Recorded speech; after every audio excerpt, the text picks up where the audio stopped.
আজ 3 November, Thursday, বৃহস্পতিবার। আজকে করব আলু দিয়ে মাছের ঝোল। তার জন্য আমি আলুগুলো লম্বা লম্বা করে কেটে ফ্রাই করে রেখেছি, আর কড়াইয়ে যে তেল গরম করতে বসিয়েছি। এখন এর মধ্যে দিয়ে দেবো টমেটো কুচো, টমেটো কুচি ফ্রাই করবো। আর এখন এর মধ্যে দেবো হচ্ছে, আমি এর মধ্যে সব মশলা একবারে মিশিয়ে দিচ্ছি। এর মধ্যে আছে salt, turmeric powder, red chili powder আর জিরা পাউডার। এটাকে করে এটা এখন তেলের মধ্যে দিয়ে ভালো করে কষাবো। যখন তেল ছেড়ে যাবে মশলা থেকে, তখন আলুগুলো দেবো।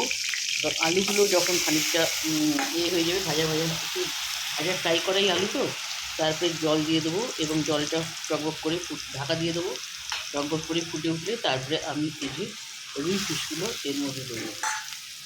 এটা হচ্ছে আজকের লাঞ্চ মেনু, রুই ফিশের আলু দিয়ে ঝোল, পটেটো।